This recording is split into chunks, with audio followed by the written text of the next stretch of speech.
Okay, my 3 people, 1, 2, including the dogs.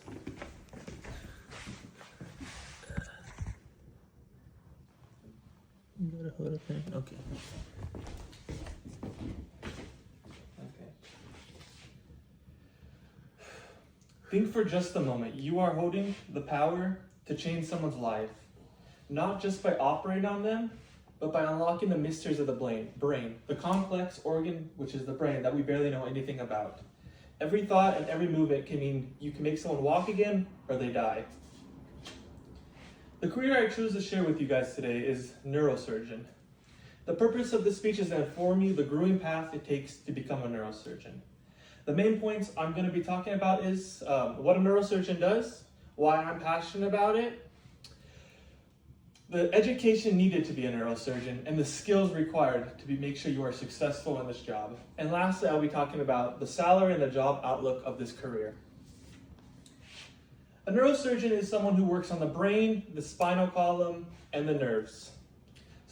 You work on the injuries and you perform on them as a surgery. The injuries can be herniated discs, spinal injuries, and brain tumors. And there's a lot more.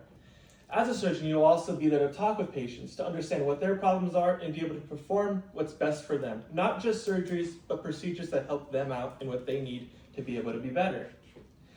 Ever since I can make my first memory, I've always been fascinated by the brain. Its complex mysteries are still I can't even understand the grasp of what we can do with the brain, the mysteries and the complexity.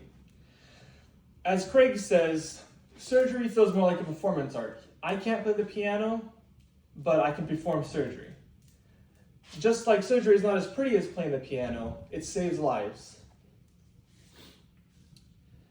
Becoming a surgeon takes 4 years of normal school. Most people get their master's in science related, like biology or chemistry. Some get in other things, which doesn't really matter because you go to med school after. When you're in med school, you take 2 years to understand basic medical terms, understand what medical is, and all the stuff related to medical. And then the next 2 years of medical school, you understand what you want to pursue. So some medical students go for doctor, so they spend 2 years on the niche of doctor. Surgeons have their own little section for 2 years of surgeons, which is 4 years total of medical school.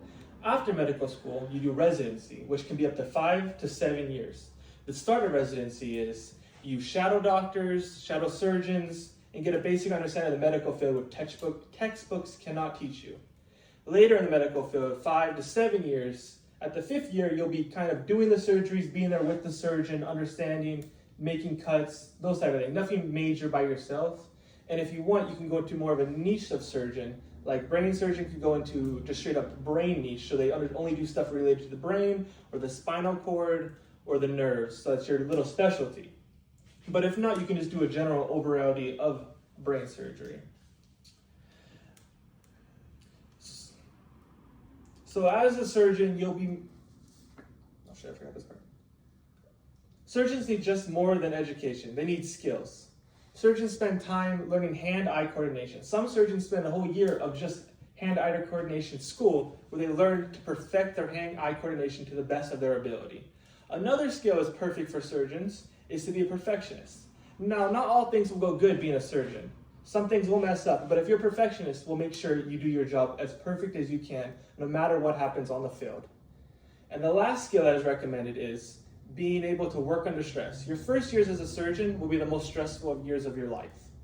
To be able to work under those and be able to not crumble and mess up during your surgery makes it so much better. Because anything can go wrong, and if you're able to work with a straight mind while stressed, will make everything go way more better, and the guy's chance of survival increases tremendously. As a surgeon, you'll be starting out as a resident. Residents don't get paid much. They start from 15 to 20 an hour. But you're not doing as much as a surgeon as you're just shadowing them. As ZipRecruiter says, the average percentile of 25% of a residency is 15 to 25 an hour. And after you keep doing residency, the more you go residency, the more you'll get paid because the more jobs you will be forced to do and having to work on, the more you'll learn. Now, once you're done a residency, you start as a surgeon, which the pay increases from 25 an hour to $300K a year, which is a great jump, but there's a lot more stress on your shoulders for that pay increase. Later, after 10 to 15 years of being a surgeon, your pay will go from 300 to 700 to 1.2 million a year, which is crazy, but at the same time, you'll be working on a lot more people and being in a way more stressful situation because you have a reputation to uphold. Now, the growth for this job is increasing around 4%. As ZipRecruiter says, the average increase is from 29,000 to 32,000 new job openings, which is around a 4% increase for the next decade, which might not look like a lot, but that increase is a lot for the niche of a neurosurgeon, which is a hard school to get into, which means there'll be more opportunities. And the reason why there's all these opportunities is there's going to be an aging population.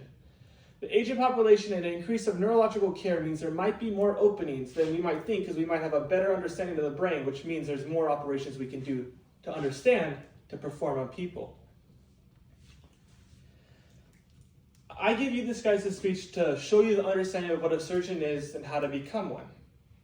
The main points I talked about was what they do and why I want to become one, what the education required and the skills that are needed to be successful in this career, and last thing I talked about was the job outlook and the salary both a resident and a surgeon makes while working in the field. As a neurosurgeon, I'm given the privilege of saving lives in the science of performing and learning about the brain. The brain, after all, is the most complex organ in the body. It's still not understood by anybody. It is the very essence of who we are and who we want to be. The question is now, how will we continue to unlock its mysteries, and how will we help preserve it for the new generation to come? That is the end.